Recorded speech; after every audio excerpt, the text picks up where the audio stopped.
Olá, pessoal. Boa noite.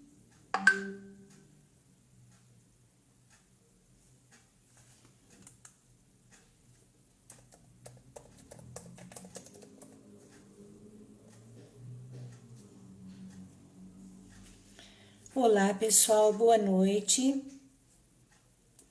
Sejam bem-vindos. Estou esperando a nossa querida Nancy. Boa noite, pessoal. Sejam bem-vindos.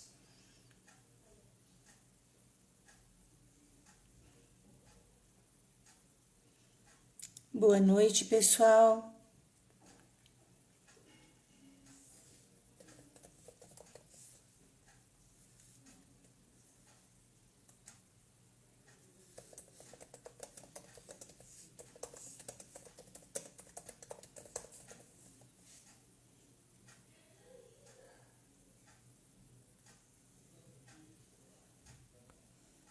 Eu peço para a Nancy solicitar a entrada para que eu possa convidá-la para participar da live conosco.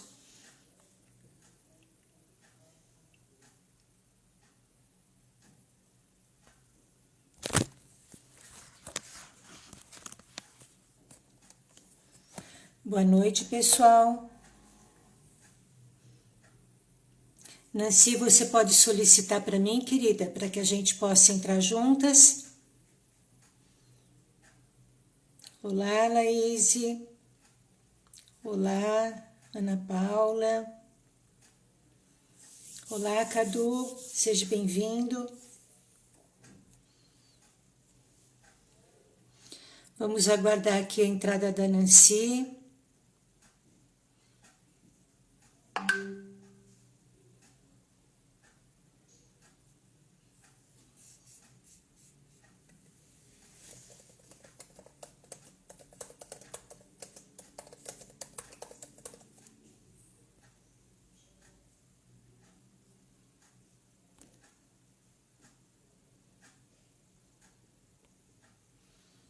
Sejam muito bem-vindos, pessoal.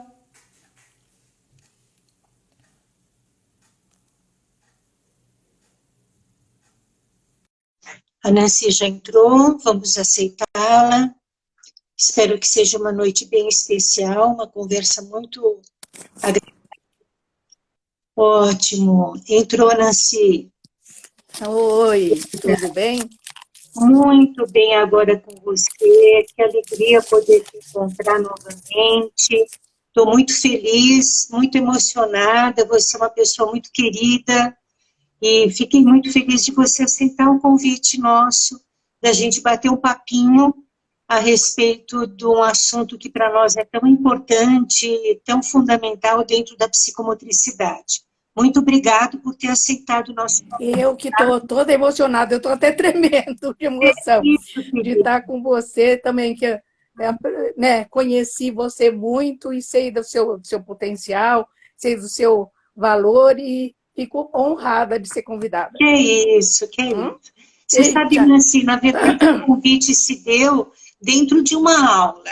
Dentro de uma aula lá em Sorocaba, nós estávamos fazendo uma aula de avaliação psicomotora, e aí uma aluna muito querida falou assim, Cacilda, mas o desenho, a gente vai fazer um teste da figura humana, e fica sempre uma inquietação na gente, o que observar no desenho, até que ponto a gente chega que critérios a gente chega em relação ao desenho. Eu falei, olha, tem uma pessoa muito importante, ela é arteterapeuta, ela tem um livro escrito, não só de desenho infantil, mas também de desenho do idoso, e ela já deu curso para nós, ela já participou em alguns momentos lá em São Paulo.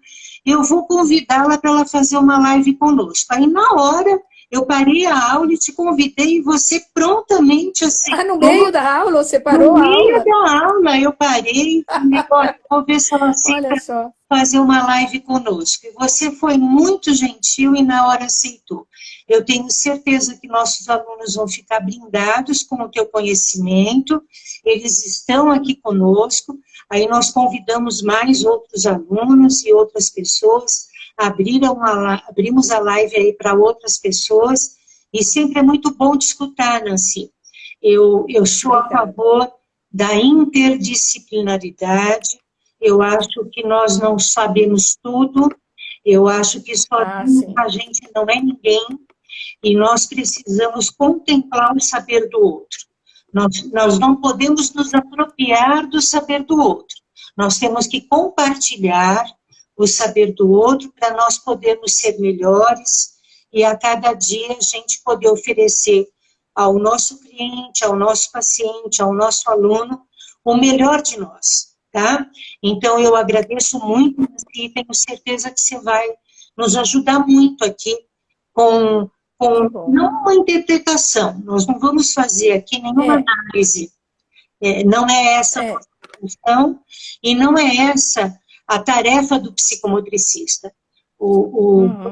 Propõe o desenho da figura humana, a gente propõe no sentido de entender o que essa criança, o que esse paciente está se desenvolvendo em termos de esquema corporal e em termos de imagem corporal. Então, para nós, o desenho da figura humana, ele tem outro valor. E a gente tem algumas questões aqui para te abordar a respeito não só do desenho da criança, mas também do desenho do idoso, tá? Então, ótimo, então vamos conversar. Você é uma estudiosa, o seu livro é muito interessante, tanto da criança quanto do idoso, nós já lemos e relemos, indicamos para todo mundo, tá? Então, eu acredito que você vai nos dar umas dicas aí bastante importantes, tá bom? Tá bom. Farei o possível para ampliar o conhecimento, né, para dar o meu melhor para vocês poderem fazer adequadamente o que vocês estão fazendo sempre. Obrigada. Eu passei para você umas questões e eu queria começar com elas, se você me permitir, Nancy. Sim. Que eu acho que elas são um norte para que a gente possa aproveitar essa horinha, que essas lives elas são tão curtinhas, né? E a gente a gente quer saber tanto que de repente tem que até prorrogar a live. Mas a primeira questão, Nancy, era assim: como consideramos que a criança está defasada em seu desenvolvimento através do desenho? Assim, o desenho tem algumas etapas. Alguns autores dão algumas etapas para que esse desenvolvimento vá acontecendo. Então, a criança vai agregar, ela sabe alguma coisa, ela vai agregar outro saber, até ela chegar na figura humana, né? Então, a gente tem que perceber, assim, o que ela não põe no desenho. Entendeu? Se ela, por exemplo, se ela já está maiorzinha e ela não põe mão, eu vou perguntar por que não pôs a mão. O que aconteceu com essa mão? Porque ela já tem, se ela já tiver essa noção de mão. Eu sempre digo nos meus cursos que para a criança poder desenhar, ela tem que ter tônus muscular adequado, né?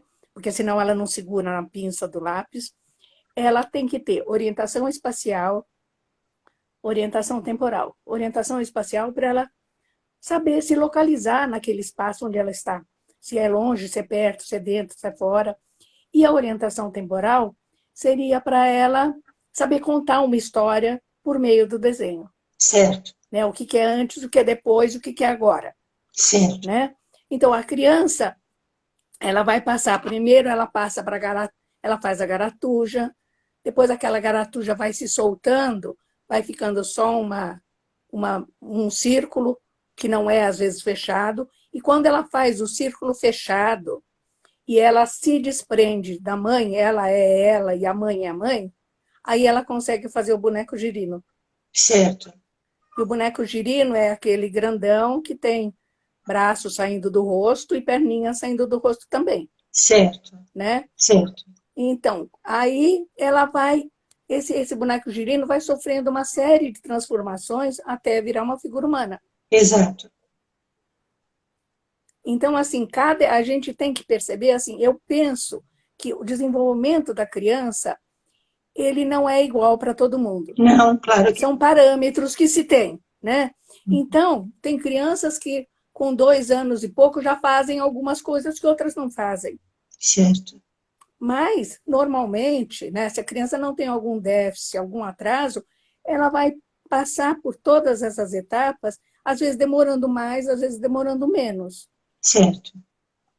Entendi. Né? Então, assim, a gente pode perceber, assim, se ela está dentro daquele grupo que se espera que ela faça aquele tipo de garatuja. Exato. Aquele tipo de traçado. Em termos de garatujas, por exemplo, tem um limite? Até quando ela deve fazer garatujas? Até 4, olha, a criança faz 2 anos, em 3 anos ela já começa a fazer um bonecão girinão, aquele que tem o rosto bem grandão, que ela põe só o olho, às vezes não põe nariz, e põe os bracinhos. Agora, tem crianças que demoram mais um pouco. Exato. Porque daí ela vai ampliar esse boneco girino, ele vai virar um boneco estrado, um boneco batata, até que ele vire um boneco alongado. Quando ele está alongado, por mais que ele ainda saia o corpinho aqui do pescoço, ele já tem braço no lugar de braço e perna no lugar de perna. Certo. E aí a criança faz a roupinha, né? Faz um vestidinho, faz uma calça comprida, mas a princípio ela não enche o bonequinho. Assim, ele é palito. Certo. Lá pelos 6, 7 anos, ela começa a encher esse bonequinho. E se a gente E daí ele fica... Certo. E se a gente puder, neste momento, vamos aproveitar, fazer uma transposição para o idoso. A gente passa por alguns idosos onde a gente encontra isso. O que você poderia trazer para a gente em relação a isso? Você diz que o idoso não faz, ainda está na a gente garatuja? encontra garatuja no idoso, a gente encontra... Mas eu falo sempre... Então, eu falo sempre que as garatujas a gente não esquece. Se a gente fizer, por exemplo, uma casinha e você faz o telhadinho assim, você está fazendo garatuja. Se você faz uma árvore e faz redondinho em cima da árvore, a copa, você está fazendo garatuja. Uhum. Então, elas vão nos acompanhando a vida inteira. Certo. Você vai agregando os saberes. Agora, às vezes, o idoso, ele perde essa noção de fazer um círculo fechado, né? De fazer onde estão os elementos do desenho, onde que eu vou pôr o nariz ou a boca. Já está entendeu? acontecendo uma retrogênese, né, Nancy? Já está havendo uma perda e uma retrogênese. Uma perda, e aí ele não consegue fazer. Exato. E agora, como a garatuja é mais, assim, a primeira garatuja é muito motora, ele pode fazer aquilo porque é gostoso. Entendi. Porque ele descobre movimentos que ele pode fazer, ele pode dançar naquele papel que ele tem. Certo. Entendi. O que considerar sobre o não preenchimento corporal, Nancy? Muitas vezes a coisa é bem primitiva, o desenho é muito primitivo. O que você observa nesses desenhos onde há uma pobreza de detalhes? Olha, tem primeiro que ele faz primeiro em palitinho, para depois ele encher o bonequinho dele. Né? Então, aí ele vai fazer gordinho. A mão é uma coisa que ele vai demorar para fazer, porque a mão é difícil fazer os dedos.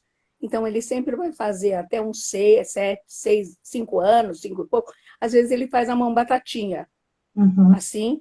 Ou então, ele faz aquela mão que é toda... Parece, assim, pãezinhos aqui. Sabe? Uma coisa redonda e um monte de bolinha. Né? Que é o mais fácil que ele consegue fazer. E aí, assim... Esse não preenchimento, você diz assim, sem detalhes? Sem detalhes. sem detalhes, uma pobreza, um desenho muito primitivo, um desenho sem nenhuma riqueza de informação. Então, as crianças às vezes não fazem porque não estão afim de fazer. Sabe assim, eu não estou interessada em fazer isso. Quando ela quer fazer uma coisa, ela faz com detalhes. E também, fazer detalhes, você tem que observar os outros, né? Para saber, por exemplo, que agora nós duas estamos de cabelinho branquinho, né? Eu uso óculos, a outra não usa. Então, você tem que observar detalhes para você agregar isso para o seu desenho, né? E aí, quando a criança não é... Isso significaria que falta também observação dessa criança e atenção dessa criança aos detalhes. Aos seus pares. Então, por exemplo, às vezes ela não consegue fazer algumas coisas, ela deixa de fazer. E quando ela chega, por exemplo, na escola, que ela vai fazer numa mesinha com outros, aí ela amplia o seu desenho, porque ela não tem vergonha de pedir pro amiguinho: ai, me ajuda a fazer essa flor que eu não sei fazer. Sim. E aí ela vai aprender o outro movimento, né? Sim. Para fazer a flor que ela quer fazer. Sim. Agora, a criança, ela sempre faz, tanto a criança, o adulto não. A criança faz o desenho para te contar alguma coisa, para te presentear, para dar de presente. Sim. Então, ele está dando um pouquinho dele para quem ele vai presentear. E você acredita que não ter esses detalhes é ter um vazio interior? Olha, pode ser assim, eu não tenho nada para pôr aqui. Nada disso me interessa. Por exemplo, para que eu vou me enfeitar de pôr fitinha no cabelo, se isso não é realidade minha? Para que eu vou fazer um vestido todo bonitinho se eu não tenho vestido bonitinho? Né? Então, ele pode fazer uma coisa pobre porque ele sente-se uma pessoa pobre. Assim, pobre não de dinheiro, mas de aparência, de cuidado, certo. Assim, de estar próximo, de aconchego. Então, ele não tem algumas coisas que permitem com que ele amplie esse boneco e ele fique mais bonito. E se a gente pensar, né? E se a gente pensar, Nancy, no oposto disso, o excesso de detalhes? Olha, o excesso de detalhes, às vezes a pessoa quer se esconder por trás desses detalhes todos que ela põe. Entendi. Então, por exemplo, se uma criança ou um adulto é muito frágil e ele se sente muito frágil perante aos outros, ele pode fazer o desenho dele com uma faca perto de um outro, porque a faca dá poder. Então, o outro vai respeitar ele por conta da faca. Entendi. Ele pode fazer, por exemplo, se está na grama, aquela vassoura, rancinho, né, que é para pegar, faz com aquilo para cima. Ele está mostrando que eu sou fraquinho, mas olha isso aqui. Entendi. Né? E aí, quanto mais detalhe, às vezes a pessoa assim, tá tão... O Gonê, ele fala muito assim, que às vezes a pessoa está tão triste, tão agoniada, que ela enche o papel de coisas, de detalhes, para não dar margem para entrar o sofrimento nesse papel. As agonias, as tristezas. Então, ele vai enchendo. É como se fosse, eu penso, assim, a pessoa começa a falar destramelhadamente quando ela não quer falar dela. Entendi. Ela conta caso, fala, sabe? E coisas, às vezes, que não tem nem tanta importância, mas ela não dá margem para alguém perguntar de alguma coisa que ela está sofrendo. Entendi. Certo. E você acha que, por exemplo, no desenho da figura humana, quando a gente faz muito cenário e pouca figura humana, poderia ser uma artimanha dessa? Pode ser uma artimanha dessa, pode ser também assim, eu não pertenço a esse mundo. Esse mundo da casa, tudo é bonito, mas eu não me sinto pertencente. Né? Eu não pertenço a esse mundo. Então, eu não faço figuras humanas. Eu só faço. Então, aí vai demonstrar solidão, angústia, tristeza, porque você tem um cenário, por exemplo, teve uma vez que me mandaram um desenho, era uma casa toda, a menina fez uma casa toda com detalhes, piscina, não sei o quê, mas não tinha ninguém. Então, quem vai usufruir isso? Certo, Ninguém, certo. né? Então, tem essa ideia, assim, do não pertencimento àquele local. E a proporcionalidade também, né? A proporcionalidade, o tamanho, o quanto esse tamanho de figura humana e esse tamanho de cenário se relacionam, né? Se falam. Então, olha, a criança, quando ela... Algumas coisas, que, por exemplo, ela gosta muito de alguém, ela pode fazer aquela pessoa maior que todas, porque aquela é o seu querer. Ou uma pessoa que ela detesta, ela também pode fazer o maior. Certo. Né? Então, eu já vi figuras assim. A casa, você sabe que criança não é maior que casa. E aí faz uma casa pequenininha e uma figura humana imensa. Então, o Méridier fala assim, que a criança, ou ela afasta ou ela junta quem ela gosta e quem ela não gosta. Certo. Então, por exemplo, uma vez teve uma criança que fez um desenho de família e tinha um dos membros lá da família imenso. Falei, nossa, seu irmão deve ser grande, né? É o mais velho. Não, Nancy, é o bebezinho que acabou de chegar e que eu não suporto mais ele. Então, ele estava tão furioso com esse bebê que tirou o trono dele, certo, que ele fez um bebê imenso, certo, desproporcional ao resto da família. certo. Com certeza. E falar a respeito é muito bom, né, Nancy? Como? Falar a respeito do desenho é muito bom. Sim, é muito interessante, né? Porque assim, o desenho, ele traz os nossos sentimentos. As emoções, porque a emoção é uma coisa assim, por exemplo, eu fiquei emocionada quando eu liguei o computador, então eu fico até vermelha, todo mundo percebe. Agora, a emoção, o sentimento que eu estou sentindo, só eu sei. Exato. Eu não passo para o outro. Sim. Né? Então, e o sentimento é mais duradouro. Sim. Ele fica mais tempo. Por exemplo, se alguém me magoou, aquilo vai demorar mais tempo para sair, para eu me desvencilhar daquilo. Então, aquilo pode voltar em vários desenhos. E também é importante ver isso. Se a pessoa fez um desenho, você tem para observar um desenho, eu sugiro que tenha mais de um, 2 ou 3, para você ter um parâmetro. Exatamente. De que nunca fez aquilo. E hoje fez, então o que aconteceu hoje? Porque senão a pessoa fica assim, mas ele é agressivo porque ele fez essa mão de garra, só que ele fez hoje, que ele está furioso, o pai bateu nele, ele está muito bravo, ele fez, ele queria agarrar o pai, mas ele não faz sempre. Sim, e a gente observa bem isso, por exemplo, quando nós fazemos uma avaliação e a gente faz a reavaliação. Na reavaliação, muitas vezes, o desenho fica até irreconhecível. Então, na primeira avaliação, há um desenho que na segunda é totalmente diferente.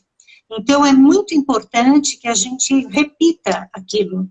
E isso da abordagem, se perguntar a respeito, é muito interessante, porque muitas vezes algumas das crianças ou algum dos observados não querem falar, não querem se manifestar. E num outro momento, ele quer se manifestar, ele quer falar a respeito. Ele quer contar, né? A gente precisa respeitar esse momento, porque muitas vezes é o momento da pessoa, é o momento que ele não quis. Aquele dia aconteceu, sei lá, uma coisa que desagradou, ele está triste, né? Exatamente. O Trinca fala que às vezes quando você pede, por exemplo, uma pessoa fazer uma avaliação, ela sabe que ela está fazendo a avaliação. Sim. Então, o que acontece? Ela fica meio tensa, ela faz algumas coisas, tipo padrão, que eu sempre faço. Então, faz casinha desse jeito, faz árvore, faz... Depois de um tempo, aquela pressão, aquela angústia que eu estou sendo avaliado, a criança esquece. Sim. Aí no segundo ela vai ser mais autêntica com o que ela é. Sim. E eu tenho recomendado demais isso. Não exponha o avaliado à avaliação. Coloque que é um jogo, coloque que nós vamos brincar, coloque que é um momento descontraído. Não exponha ele como avaliado, exponha ele como um observado. Porque isso, todo mundo que sabe que está sendo avaliado se sente com medo. Não é a mesma pessoa. Sim. Isso é muito importante. Sim. Uma coisa que eu queria também comentar com você, e que eu vejo isso no idoso, de repente a gente pode também levar isso à tona, que o idoso, no desenho da figura humana, ele sempre coloca algo próximo, um cenário próximo, ou a família próxima, né? O que você percebe na construção desse cenário do idoso? O que você observa? Olha, assim, pensando que o idoso, às vezes, por exemplo, tem situações em que ele mora, por exemplo, no interior, e aí ele vem para São Paulo.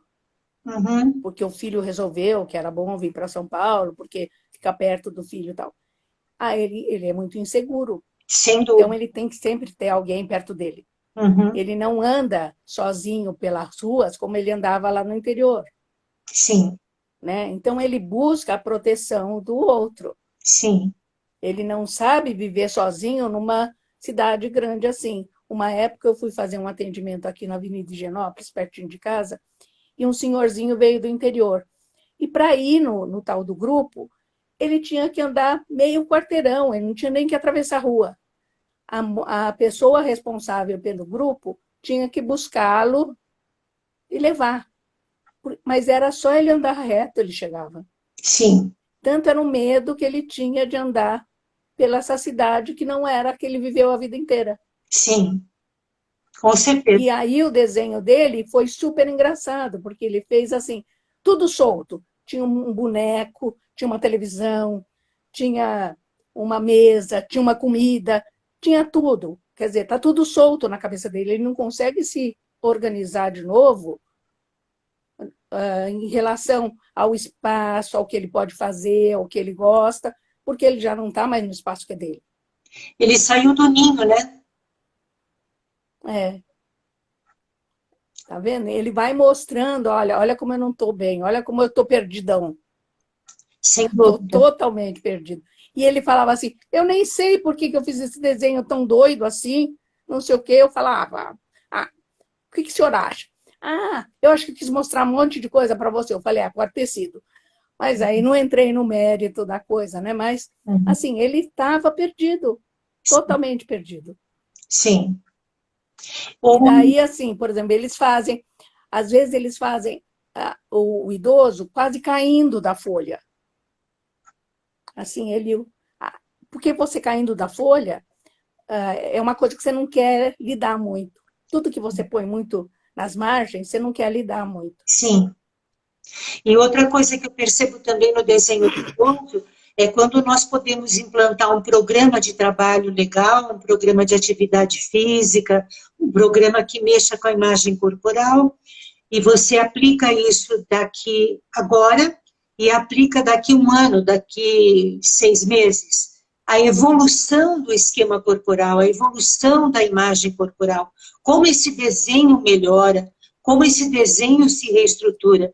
Você recebeu aí nosso livro, não sei se você viu numa das páginas, a evolução do desenho. Então... tem um monte de desenho, Eu dei uma folhada rápida, mas nossa, quando eu vi que eu tinha ganho, eu fiquei tão feliz, eu gritava sozinha, a menina cuidadora da minha mãe, o que aconteceu com a senhora? Eu falei, não, eu só estou feliz, eu ganhei um livro. Linda. Só estou feliz. Porque nós tivemos essa experiência com os idosos e fizemos muito desenho com eles. E a gente viu o quanto isso mexeu com a imagem corporal. Então, o quanto que o bem-estar corporal das atividades físicas mexeu com a estruturação da imagem corporal. E eles colocaram isso no desenho. A gente sabe que isso. E coloca assim, isso, brilhante. outra coisa que ele coloca para se proteger, cerca. Se ele faz uma cena, ele põe cerca toda essa cena. Certo. Por quê? Porque com a cerca, a pessoa, assim, se você for imaginar que alguém vai entrar, vai ter que pular a cerca, ou eu vou ter que abrir a porta. Se protege. E a cerca me protege. Exatamente. A árvore também é muito representativa da família, né? Da estrutura de vida. Eu vejo a árvore representativa de como eu me sinto no mundo. Sim, perfeito. Eu acho que a psicologia... Sabe, se eu me sinto frágil, eu sou uma árvorezinha que, leve. sabe, uma linha que quase cai. Exato. Né? Se eu me sinto forte, eu tenho poder, né? Tipo, eu tenho poder, o meu tronco é mais grosso. Sim. Porque eu sou mais resistente. E eu acho que a psicologia nos traz muita ajuda, né, Nancy, em relação a isso, e aqueles que querem estudar um pouco mais da interpretação podem utilizar da psicologia para isso. Vamos falar um pouquinho de cores, Nancy. O que você acha que as crianças utilizam muito no desenho? Nós normalmente utilizamos o lápis para fazer o desenho da figura humana. Agora, eu sei que as crianças adoram o giz de cera, o lápis de cor, as canetinhas. O que você observa nas cores, na utilização das cores? Olha, a gente tem que observar, porque toda cor, ela tem um lado positivo e às vezes tem um lado negativo. Sim. Né? Então, por exemplo, e também tem que observar onde que ela usa aquela cor. Sim. O vermelho quase sempre ou é amor, emoção, que é o vermelho de uma rosa, o vermelho de uma flor, ou pode ser a morte também. Né? Pode ser o nascimento e pode ser a morte. Sim. Então, aí você vê, por exemplo, se ela põe no vestidinho vermelho, ok. Agora, se ela faz uma figura humana com o rosto vermelho, aí você vai começar a pensar, por que ela fez esse rosto vermelho? Ou porque ela estava com muita raiva, ou porque ela estava envergonhada, ou porque ela estava triste. Sim. E aí cabe você perguntar, olha, vamos conversar, que é diferente a sua figura humana. A moça está com cara vermelha, por quê? Eu, no meu mestrado, eu falava da bruxa, né? No conto de fada. E aí uma menina fez, todas as bruxas eram com cara vermelha, rosto vermelho. Aí eu falei para ela, por quê? Não, tia, ela é mouse. Quem é mouse não pode ter a cara que nem a gente, assim, dessa cor, tem que ser vermelha. Olha, que coisa. Entendeu? Ela fez essa relação. Entendi. Né? Então a gente tem, por exemplo, que o verde é a cor da cura. Sim. Da calma, da serenidade. O azul, quem entra no azul, entra para sonhar. É o do sonho, é de, sabe, de você sair fora, você vai longe com o azul. Sim. O marrom é mais assim, tipo assim, eu piso na terra, eu sou forte, eu piso na terra. Então é aquela terra segura. O amarelo é cor do rei. Esse rei pode ser alguém que cuide de você, pode ser uma pessoa, uma mulher ou um homem, né, que tem essa postura de rei, que tem essa postura de te dar uma força. Certo. O laranja é da sabedoria, é a junção do vermelho com o amarelo e a sabedoria. Certo. Então, cada cor, ela tem a sua assim, especificidade, só que você tem que olhar onde que ela está pondo isso. Certo. Né? Certo. Por exemplo, a gente divide, né, o desenho em passado, como se eu estivesse olhando para você. Passado, presente aqui no meio e aqui o futuro. Se eu pinto todas as coisas, por exemplo, de vermelho no passado, então ok, já passou a minha raiva, a minha tristeza, a minha mágoa já passou. Agora, se eu faço tudo muito vermelho no presente, o que eu posso pensar? Que eu estou numa situação que está, sabe, pesada para mim, está difícil, eu estou sofrendo, está doendo. Por quê? Porque eu estou no presente. No presente. Entendi. E aí, no futuro, assim, é você imaginar, e às vezes os idosos, eles não chegam no futuro. Não, Eles fazem o desenho até o presente, exato. porque eles não têm essa perspectiva, eu ainda quero fazer isso, quero fazer, ele não quer. É, é verdade. Então, ele para aqui meio no presente e não vai ao futuro. Nós temos uma perguntinha aqui. Quando o desenho é todo preto? Então, quando o desenho é todo preto, sempre me perguntam coisa do preto. É o seguinte, o preto é uma cor como outra qualquer. Só ele é a junção de todas as cores. Se você começa a pintar vermelho, amarelo, laranja, vai passando uma em cima da outra, ele vai acabar ficando preto, né? Então, a gente tem que ver, assim, por exemplo, se a criança tem disponível para ela todas as cores. Se ela usa várias cores em outras situações. Sim. Entendeu? Porque, por exemplo, uma vez me contaram um caso de uma menina que só pintava escuro, marrom, preto, marrom, preto. Só que no estojinho dela, todas as outras cores estavam sem ponta. Ah, meu Deus. Ela ia fazer o quê? Ela usava o que ela tinha, Claro, entendeu? claro. E a criança às vezes não pede, olha, aponta meu lápis. Não, ela larga aquele e pega outro. Sim. Né? Sim. Então, assim, e também tem uma vez que uma senhora que tinha uma criança com paralisia, e eu trabalhava como voluntária no centro dela, para atender as mães. Porque as mães falavam assim sempre, como que é? Eu sou Nancy, mãe do Pedro. Eu falava, mãe do Pedro você é Nancy. Ser mãe do Pedro, ser mãe do João é outra coisa, né? Sim. E aí, um filho dela, menor, que não tinha paralisia, foi na escola e pediram para eles fazerem um desenho. Não, fazerem um desenho não, irem no Parque da Água Branca, porque tinha uma exposição de coelhos e o coelho e era Páscoa.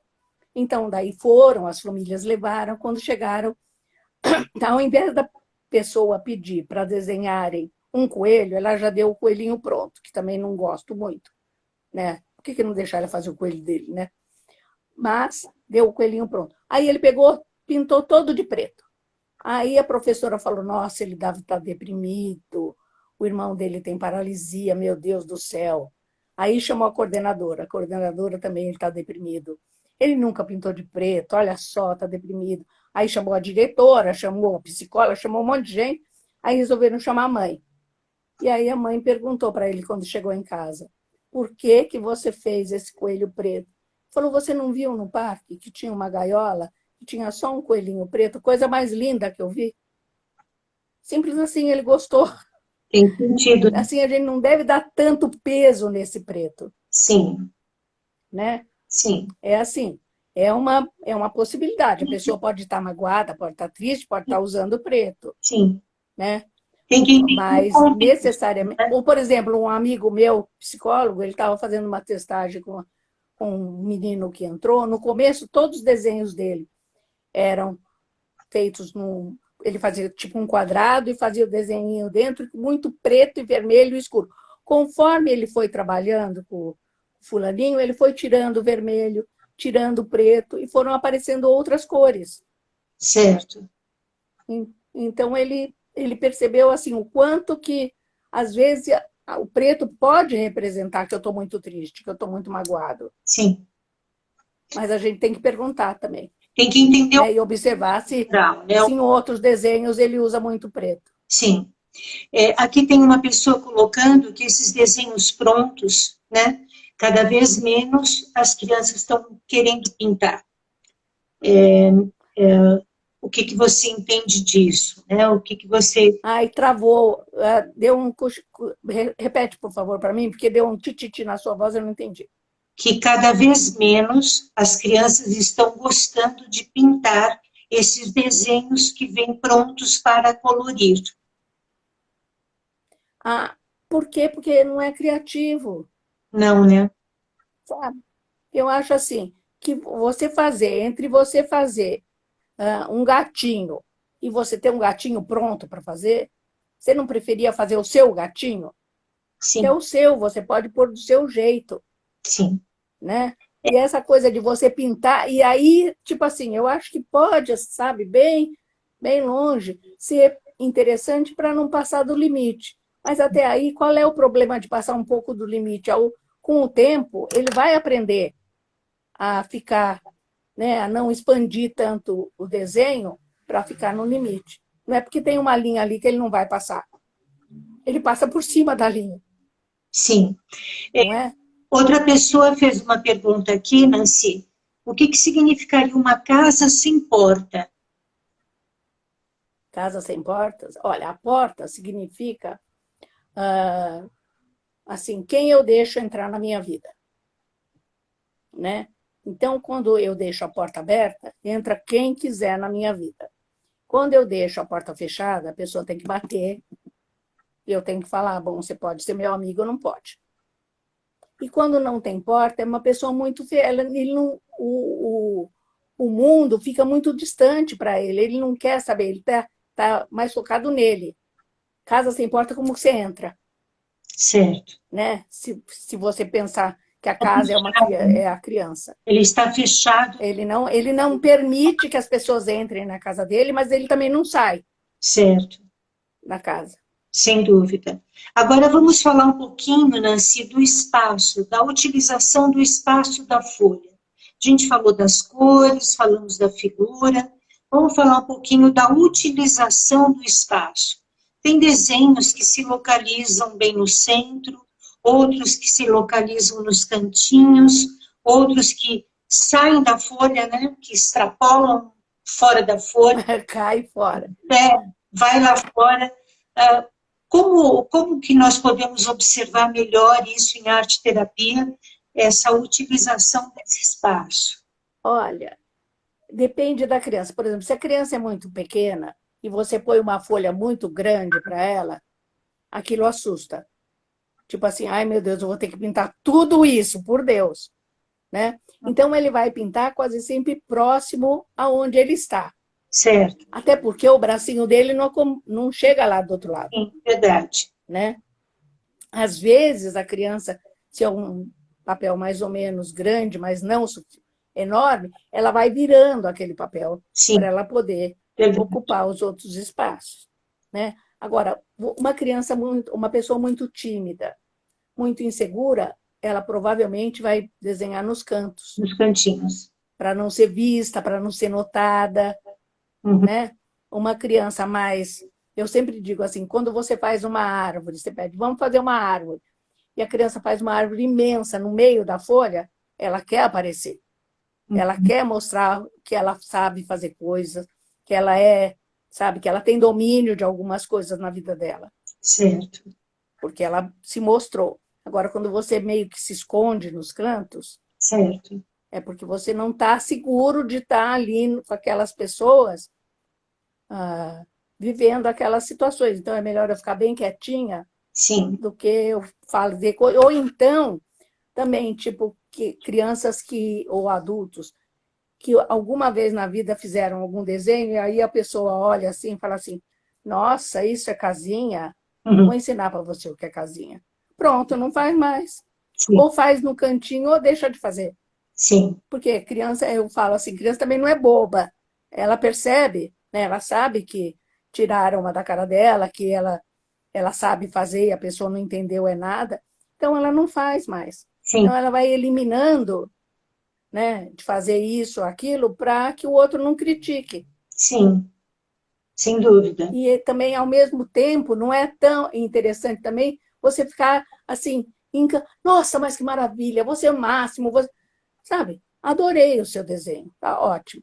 Porque também, se você também eleva muito, está maravilhoso, um dia que não faz legal, exato, ele vai ficar com autoestima baixa, porque você não falou que foi uma maravilha. Sim. Eu acho que a gente tem que ser verdadeiro, né? Não pode ser assim, exagerado, até porque o mundo não é assim, né? Não adianta... É, isso que eu falo. As coisas não são assim. Não são assim.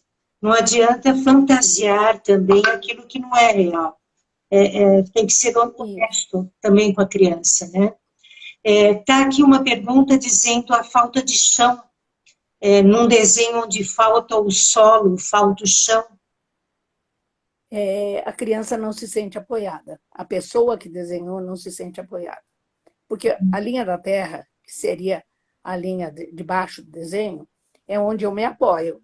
Uhum. Então, assim, eu me apoio na minha casa, eu me sinto apoiado, na escola eu me sinto apoiado, com a minha madrinha eu me sinto apoiado. E a linha de cima, que seria das nuvens, é a linha do limite, a linha do céu, é até onde eu posso ir. Eu não posso passar daquelas nuvens, que a nuvem me dá o limite. Exato. Entendeu? Então, crianças que não põem... Tem criança que não faz aquela graminha, mas ele desenha rente à folha. Então, ele está apoiado em alguma coisa. Agora, quando está meio que flutuando, ele está se sentindo flutuando. Uhum.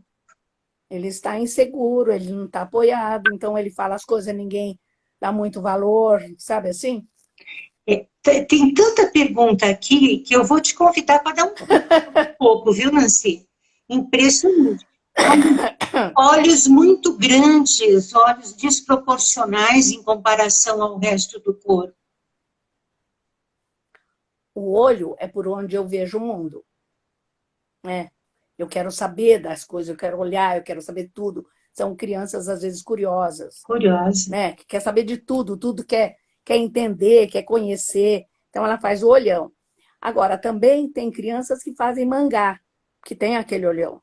Sim. Aí, ele não está se colocando, ele está escondido atrás do desenho do mangá. Mangá. Aí é outra coisa. Verdade. Então, aí já me perguntaram, mas quando faz mangá? Quando faz mangá, ele faz mangá. Exato. Ele não quer se colocar ele, fulaninho, no desenho. Uhum. Então, é um herói, é um super-herói que talvez ele admire. Sim. Né? Porque faz 1000 coisas bacanas, tal, Sim. e ele meio que se representa atrás desse mangá. Verdade. Olha, pessoal, sinceramente, eu vou fazer o seguinte, Nancy. Eu mudei todo o meu roteiro. Nancy, você topa um curso online, Nancy? Topa. Topa? Nancy topa. Então, porque Nancy topa. Vários comentários aqui são até de alunos nossos mesmo. A gente poderia programar para agosto um curso online? Podia. Então, aí você vê se você quer, tipo, por módulos, ou se você quer um de 4 horas, um de 3 horas, 2 horas. Aí a gente combina isso. Nós vamos fazer um combinado, porque assim, há uma curiosidade muito grande, nós não vamos, de forma alguma, vamos dizer assim, nós vamos trabalhar com arte-terapia, é isso que nós vamos trabalhar, nós não vamos trabalhar com psicologia, nós vamos trabalhar em cima de observação do desenho, em cima do seu livro, tá? Eu vou falar com a Regiane, lá na associação, e aí fica todo mundo aqui convidado, e a gente vai fazer um curso em agosto, combinadíssimo, para que a gente possa entrar nesses detalhes, porque eu estou vendo que está aparecendo... porque são muitos detalhes, né? E as lives são de 1 hora, mal dá para você abrir a boca, já acabou. Não, ó, já está quase acabando. Então, a gente acaba tendo vontade de ver uma porção de coisinhas, de detalhes. Aí nós vamos trabalhar em cima, Nancy, dos enfoques psicomotores. Aquele traçado mais forte, o traçado mais fraco, a organização espacial, a organização temporal. Nós temos, assim, uma porção de coisas, a lateralização do desenho. Então, eu vou organizar, assim, uma porção de coisas em relação à própria psicomotricidade e a arte-terapia. E a gente vai fazer um super curso. Tudo bem? Opa! Vou ficar super feliz. Topado. E todo mundo aqui convidado para esse curso. Tá legal, meu amor?